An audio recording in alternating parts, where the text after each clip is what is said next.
greatest men you can meet on and off the field. Still in Japan, and Wales backs coach Rob Howley's been sent home from the World Cup for an alleged betting breach. His departure comes just 6 days before Wales' opening game against Georgia on Monday. In a statement, the Welsh Rugby Union says Howley is assisting with the investigation. And their Kiwi coach, Warren Gatlin, he won't be happy with him either, will he? No, not happy at all. That's a difficult conversation. It won't be a grip and grin. Great cliches today. We've had clap, Egg on his face. egg on his face, and a grip and grin. Which I can't believe Daniel Waitawa suggested that the Queen might have egg on her face. I can't believe Daniel Waitawa likened his running style to Sir Mo Farah. that was a stretch, a big stretch. I can't believe that. How many crosses has Daniel done for us now? 3, and on his third one, he missed his first appearance. I think he should have really splashed out on maybe an Uber, maybe a black cab. Or just figure it out. It's not that hard. There's maps and everything to tell you where to go. It's so good that he can't respond now, eh? There's nothing he can do. There's no eye roll he can do. Breakfast into comments, Daniel. Looking forward to that. And we'll see if we have time to read them out Probably later. not. We'll bump him. Hey, should we have a look at your weather, shall we? It's pretty nice out there for most of the country, to be honest. We've got rid of all the weather, warnings and watches, which is always lovely. It will be a chilly start, though, in Southland and Otago with frosts on the ground, but once the sun's up, it is nice. Possibly just a couple of early showers in Invercargill. 13 degrees in Queenstown and Invercargill, 15 for Alexandra and Dunedin.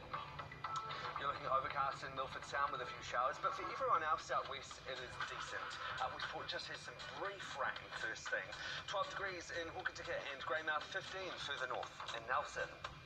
There's lovely weather heading for the east coast. That frosty start again, but otherwise it is smooth sailing. 15 the high for Ashburton and Christchurch, 16 for those of you in Timaru and Glenham. That sunshine crosses the Cook Strait as well, with everyone in the lower north in for a fine Wednesday. Just some cooler winds from the south early on in Wellington. 13 degrees for the capital, 15 in Levin and New Plymouth. Should end up with a pretty nice day to the east. There's just a bit of morning cloud to get through and the chance of some early rain in Hawke's Bay and Gisborne. 14 degrees in Dannevirke, 15 for the rest. It looks nice in Tomananui and Taupo as well, but the rest of the Bay of Plenty has a bit of a mix of fine spells, cloud cover and possibly some showers, more likely this afternoon. 15 degrees in Tokorua and Rotorua, 16 for those of you in Whakatane and Tauranga. And there's decent weather heading for Hamilton and Auckland, apart from a couple of showers later on tonight. But Whitianga in the far north look overcast with wet weather at times. 16 degrees in Auckland, Whitianga and Whangarei.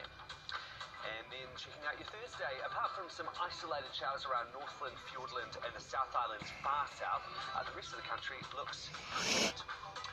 It's actually a nice couple of days out there, not bad at all, and it's not going to be a bad morning for one of our viewers a little bit later on this morning, because we have been running our Downton Abbey competition. Yes. So exciting. The movie's out, and someone has won it. We've picked a winner. We're going to call them live on air to tell them that they've won a trip to Europe and the UK. They're taking a cruise, and then going to, is it what's the... Hybrid Castle. The castle that Downton Abbey is set at. The name escapes me right now, but it's the coolest trip. It's so cool. They're also going to Paris and Prague. Oh, yes. I can give a bit of a clue to the winner. They live in New Zealand. Hey! Good one. So if you get a call, if you enter the competition and you get a call from a random number later on, please pick up your phone. Good day also. Have you guys noticed driving around town at the moment, in every town in New Zealand, the old billboards have gone up for the local body elections. Now, I understand that getting elected can be troublesome in a lot of towns, so today on Breakfast, it's your chance for some free advertising. Oh, Link wow. us as the classifieds, so you can email in a photo of your billboard. We want the best local body slogan. Yes, we do. Send it in, we'll stick it on the tally, and you never know, the very smart audience out there, they may start voting for you. What would your slogan be? Hayden Jones, just trying to make it till Friday. I'd vote for Hayden. You ran in the last elections, right? You're a Green candidate in Helensville? Something like that. Were you were or you weren't? No. I didn't have a slogan, but I was just thinking of one then. I think, halt your worries. Like it. Good. What rhymes with Jones? Nothing rhymes with Jones that's I anymore. think I'd have it's time for change, but the chang part of change would be in a different colour. So. And then an E in brackets or something like Vote that. for Changi. Yeah. Yeah, no, still No, no. Maddie? Maddie McLean. Why not? I love it. Simple. Perfect. That works. Isn't there a town in New Zealand with that slogan? Is there? Why not? Why not? Oh, dear. Okay, what we also do, and you guys know this because you love this, we share our favourite celebrations. You, if you're having an anniversary or a birthday today, make sure you let us know by emailing us breakfast@tvnz.co.nz and put today's the day in your subject line and then be listening in after 8. Very good. Right, coming up, judges have given the third strike offences just 8 times in the past decade since the legislation was brought in. And of those cases, just one was jailed without parole. After the break, is the law being used correctly?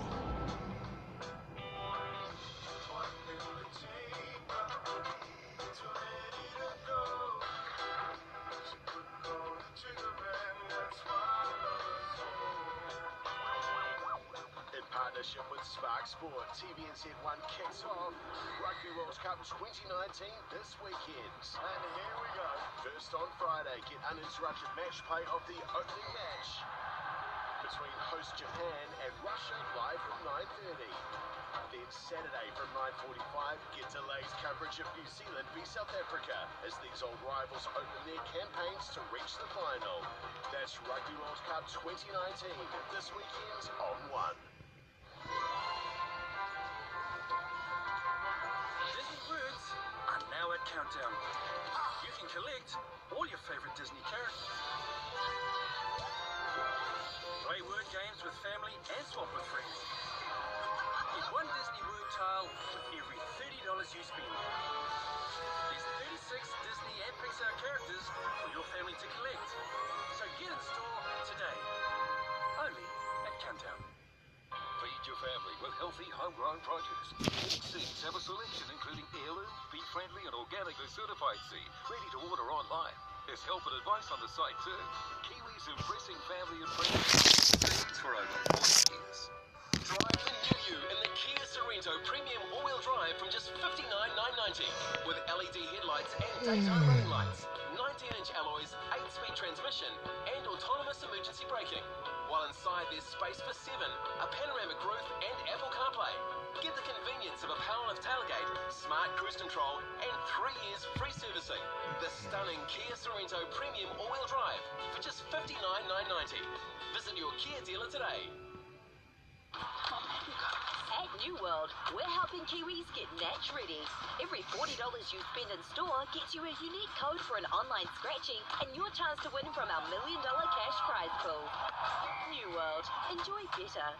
The cylinder's gone and you don't know why. Sprung a leak and you wanna cry. See the cylinderguy.co.nz.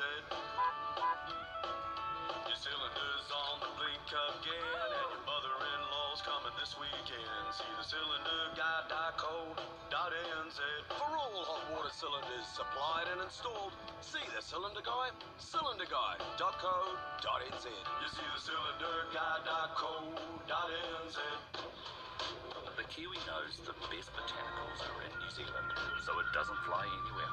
And we get it, because we have some of those botanicals in our tea, and we wouldn't fly away either. Tiona, welcome to New Zealand. Everyone in Auckland is raving about Andrew Lloyd Webber's School of Rock the Musical. To celebrate, for 72 hours, all tickets are now just $72. Hurry, offer ends this Wednesday at midnight. Book now at Ticketmaster.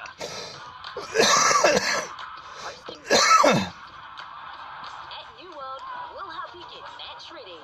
With freshly made platters, pizza, and everything you need to feed the crowd. New World, enjoy better.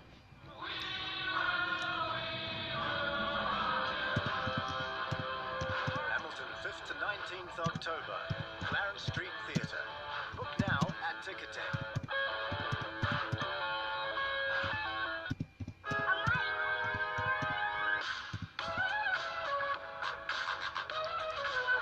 Kia ora, welcome back to breakfast. 4 people, just 4 in the last year, have been handed a third strike offence under the three strikes legislation. Do you remember that? Now, new Ministry of Justice figures reveal that brings the total number since the law was enacted in 2010 to 8. And of those cases, only one, a 26-year-old man with 14 convictions, was sentenced to 7 years jail without parole, which is the important thing.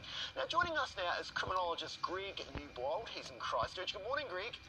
Good morning. Is this just not working? Was this just an election planked by the ACT Party back in 2010 to campaign on, and then no one's used it? Yeah, well, the figures are worse than what you say.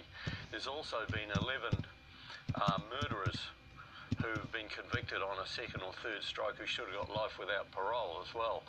So you add that 11 to your figures, and it's quite considerable. The courts are refusing to apply the law, basically. Do the judges hate it? Well, the judges don't like it. There's a proviso within the law that says that if the sentence was manifestly unjust, they can allow parole. They're supposed to get the maximum penalty without parole, but they're allowed to allowed to give parole if it would be manifestly unjust. But when the law was being debated, the clear intention of Parliament was that the proviso would be used only rarely. But the judges have turned that round, and they're applying the law only rarely. So they're actually violating the will of Parliament. Why do you think they don't want to use it? Well, they don't like it. They're saying that to give a maximum sentence or a life sentence without parole is manifestly unjust in itself. Effectively, the judges are saying that the law itself is manifestly unjust. Should we just get rid of it, Greg? Is there the political will for that? Well, the Labor Party tried to do it, but Winston Peters opposed it, so they weren't able to do that. If National comes back in, the law will remain anyway. So we've got the law; it's going to stand, but the law will not be applied as Parliament intended, the way the courts are interpreting it. What I found curious was that there's been very little international or domestic research on this law. I guess they haven't used it that often. There's been a little bit done. A guy called Jim Ollison at Queen's done a bit, and I've done a bit of research on it, but there hasn't been a great deal done on it, even though a lot of people have received a strike. And I mean, there's over 12,000 first strikers. There's over 400 second strikers, and now we're starting to get a few third strikers coming in. In your view, do the criminals actually care about it? Do they go, oh, look, I'm on a second strike, I better behave myself? Yeah, I think some of them do. A lot of violent offenders don't think about the consequences. Most murderers, for example, don't think about the consequences before they commit the offence. So some people will be deterred by it and others won't. But the jury's out on whether or not it's had a significant effect is still unknown. There's no comprehensive research being done on the deterrent factor. Some people will argue that that it has been deterrent, and it must have been deterrent in some cases, but we don't know how much. Are you personally a fan of it? No, I don't like it. I don't like it because I think that I sort of agree with the judges in that I think that to give a sentence without the possibility of parole is manifestly unjust in itself. So I agree with what they're doing. It's just not what the Parliament intended. So that creates a constitutional problem, in my view, where the courts are refusing to apply the will of Parliament. So you think a life in prison with no hope of parole would just end people, ruin people? There's no chance of rehabilitation? Well, the courts have the power to sentence people to life without the possibility of parole. They've had that power since 2010. And I think in some circumstances it would be justified. The problem with the three strikes law that it applies across the board to anybody who's, if you've got a first strike and you commit a murder, the law says you should get life without parole, and I think that's unjust. But that's what the law says, and that's what Parliament intended. Thank you, Greg. Appreciate you coming in at such an early hour. Really appreciate it. Thank you. It's Really controversial, this three strikes law. Obviously, it was meant to keep the worst offenders off the streets for as long as possible, to keep us safe, murderers, rapists. And I kind of agree with that. But what they're charging people with is actually sort of skirting the law and making it seem ridiculous. So there was that case that someone was in prison, and for his third strike, he pinched someone on the bum, a prison officer on the bum. Not ideal. Don't do that in prison. But is that worth getting a third strike for and getting the toughest sentence that you can? So it's not so much the law, it's just how we're charging people. Was that? Interpretation of the law, are you saying? Yeah. To be honest, I'd kind of forgotten about it. I mean, it was a big thing in the 2010 election. Maybe 2009. I just kind of forgotten about it. Didn't know. I guess I haven't spent enough time in prison. Oh, well, you can change that if you like. I'm good now. You good? Quite liking it here. Chris. Making news this morning, Britain's highest court has started looking into whether the country's Prime Minister acted lawfully when he suspended Parliament in a bid to get Brexit over the line. We're live to London for more at 7. Also ahead, Simon Bridges joins us. Is it time to let the investigations around the Labour Party run their course? And next, why hundreds of landlords are being hauled before the Tenancy Tribunal.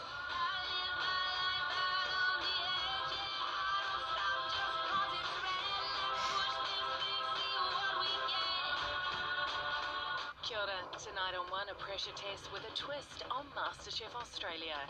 Then peek inside the bustling Calcutta station on world's busiest train stations. On to unpack the hot topics of the week with Have You Been Paying Attention? Then the laughs continue with 8 out of 10 cats does countdown. Later on Duke with expensive cargo, it's not all plain sailing for our mega shippers. Plus the unique but all too familiar. Stream the fantastic Aussie comedy The Family Law on demand. Get into Countdown and get a bonus Disney Words tile when you buy Peckish Rice Crackers 100 grams, 180 each. Or Nestle Milo drinking chocolate, 30% less sugar, 395 grams, 650 each. Terms and conditions apply. Only till Sunday at Countdown. Unlimited mobile plans. Are they really all that fair? Crazy lie. Start adding your family, and their prices get a bit stink. But not the 2 Degrees Unlimited mobile plan. Ours is choice. It was the first to include hotspotting. For free. Free? Yeah, free. And unlimited data for 4 people for just $40 a person. Sound fair? Let's chat. 2 Degrees, fighting for fair for 10 years.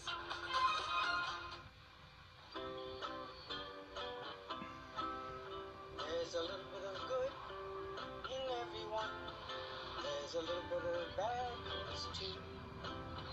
There's a little bit of good in everyone, so try and let the good shine through. There's a little bit of love in everyone, so try and let the love shine through. Everyone in Auckland is raving about Andrew Lloyd Webber's School of Rock the Musical. To celebrate, for 72 hours, all tickets are now just $72. Hurry, offer ends this Wednesday at midnight. Book now at Ticketmaster. I'm 16 kilos down thanks to Jenny Craig. See how it can work for you too? As soon as you obviously meet your consultant, there's no issues. That's where you know you're on the right path. Join today with a free 10-week membership plus free food delivery. Cost of food additional. Call now. It's all changed since back in '87. Ford packs are faster, backlines are bigger. And look out on the outside, the hits are huge. Change is a funny old thing. It makes us work a bit harder to stay ahead of the game. And when it all comes together, it's like magic. Get ready for the new way of watching. Unbelievable! Life is pretty hectic. When I shop, I want to be in and out with minimal fuss. I want quality products, but at a great price. I grab Super Savers so I know I'm getting a great deal. That's lovely, thank you. Everyday value means I get everyday items at great prices that last. And as a Club Card member, I get discounts for club deals. The rewards are a bonus too. It's easy. There's always a way to save every day at New World. Enjoy better. Us Kiwis love the space we have to call our own. We enjoy being outside, undercover where we can relax and entertain. Customised Bowranda roof, a lifestyle choice. Visit bowranda.co.nz or phone 0800 26 26 20.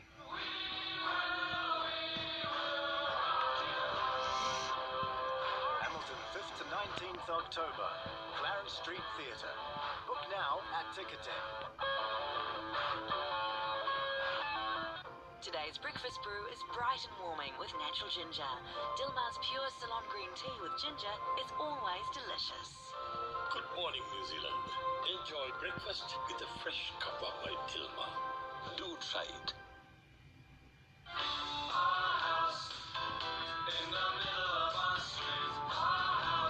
It's 6 minutes to 7. New insulation requirements for landlords kicked in 2.5 months ago, and despite landlords having had 4 years to bring their properties up to standard, it was predicted that many wouldn't. Now, it is reported that there are hundreds of landlords being brought to the Tenancy Tribunal. Joining us now to discuss what is surely a bad look for rental property owners is New Zealand Property Investors Federation Executive Officer Andrew King. Good morning. Good morning. So, is this surprising that we've got hundreds of landlords going before the tribunal? No, I don't think so. I mean, there's around about 320,000 landlords out there, so having a couple of hundred in there and not getting it right, which is a shame. I mean, would prefer not to have 200 there, but 200 out of 320,000 isn't too bad, really.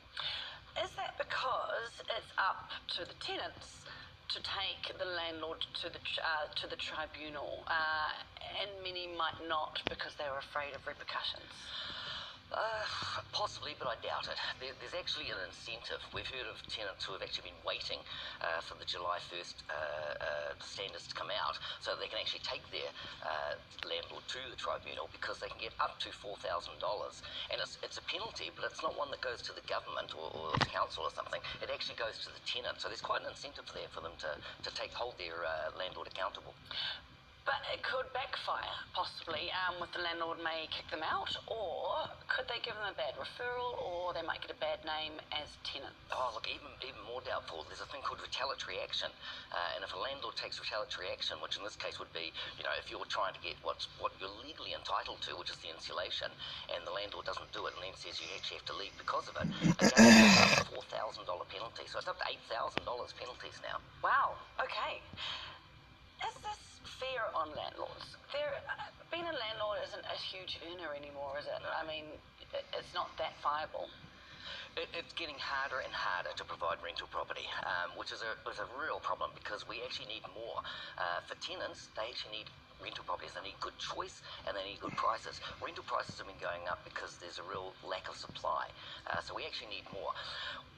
But it is fair enough that a tenant lives in a warm, dry house, and so we, the Property Investors Federation, we supported the insulation requirements, and we have no problem with it. And I just encourage those people who haven't actually insulated their properties to get in there and do it. They're actually quite, it's the minimum standard possible, isn't it, these requirements? So it's not too tough. It's not too tough. It does cost a few $1,000s, but rents do rise. Whenever you improve a property, the rent price goes up as well. So there's actually a good business case for doing it, but there's a moral case for doing it as well, and that you want to actually provide a good home. The better the property is, the longer the tenant stays, and that makes really good business sense. Have you had any feedback from landlords about why they are not putting insulation in? Mostly it's mistakes. We've heard of some where there's a block of flats and one of them just got missed off by the installer. They found out just a couple of weeks before the standards came out and couldn't get it done. So they explained it to the tenant and the tenant went, okay, fair enough. So there are mistakes and things like that, but there's things like, buying a new property and you just don't have the time because the installation companies are really stretched at the moment and it takes ages to actually get it done. There's renovations going on. There are various reasons. Most of it isn't because the landlord just doesn't want to do it and doesn't care about their tenant. Is there a possibility that the landlord might put in the insulation because they are required to by law, and by doing that actually not provide other things they may have promised? I just heard a story of someone moving in and were promised a heat pump, but because these laws came in, they said, actually, you're not going to get the heat pump because of the insulation? Well, I guess it is like a business, and you do have to have money to fund these things. And so it may be that some landlords do have to actually prioritise what they're going to do. If they have to do this and they have to spend that money on it, it may mean that they don't have money for a heat pump or something like that. If it was additional, then it's probably reasonable. And the heat pumps, that's the next thing which is coming in, the Healthy Homes regulations. That's 2021 when that'll be coming in. So, yeah, people are going to have to be saving and budgeting for all these increased costs. So if becoming a landlord is becoming harder and harder and more costly, how are we going to encourage people to supply these rental homes? Look, good question. I think they should join their local Property Investors Association, and they can actually learn how to do this properly, how to save time, how to save money, and there are ways of doing this that you can do it. We don't want to see people not investing in property, because we do need them, and tenants need these homes to live in, and they need good homes, so we've got to do it properly. Thank you so much for your time this morning. Andrew King from the New Zealand Property Investors Federation. With all due respect to Andrew, I don't think the nation is crying over your poor property investor. It's very cold. You need insulation. You've just got to do it. Oh, if hundreds aren't doing it, they've had 4 years, then let's just get it done. And Andrew said that. He said you should be supplying a healthy home for your tenant, because then they'll stay longer and you'll have a good relationship. So no one's denying that. But it is very hard to be a landlord, and we do need landlords. Yeah, I'm not convinced. Anyway, we're also not crying about Brexit at home. We don't care. Craig says, can you please stop obsessing over Brexit? No one in this country understands it nor cares about it. It is just boring. Craig, I appreciate your direct feedback. I bet you there are people in London, Kiwis, living in London, who do care, to be fair. But they're in London. And just quickly, Phil, congratulations, you've got Brexit sorted. So England got married to Europe in the 70s. They got a prenup drawn up when they got married. Now England's trying to divorce the EU, and they're arguing about the divisional of matrimonial property. Who gets what? Yeah. And that, I understand. Thank you very much, Phil. Good analogy. It's perfect. Yeah, it is a good analogy, but then it's almost like you've got a third person. Ireland's the problem. Oh, there's 3 in the marriage. It's the kids. Time now for news at 7 o'clock. Here's Chris. Well, Britain's Supreme Court has started hearing two appeals to determine if British Prime Minister Boris Johnson acted lawfully when he suspended Parliament for 5 weeks over Brexit. Our Europe correspondent Daniel Faitoa joins us now live. Daniel. Well, morena, Chris, and morena to our viewers at home. Yes, that's right. It comes off the back of a Scottish court ruling, as well as a London High Court ruling, asking the question and posing that question of whether Boris Johnson did suspend Parliament unlawfully and whether it was purely political. And that's because opponents believe that given the 5-week suspension, there is no way they can debate or argue the pros and cons of Brexit in the lead up to the no-deal Brexit date. Now, of course, the second one, of course, is whether he misled the Queen and whether he lied to her to get her advice to suspend Parliament for 5 weeks. Now, this has been live streamed on air and on broadcasting rights here to 4.5 million people, with millions more trying to log in. Now, Boris Johnson, of course, he's come out saying that he stands by his actions. He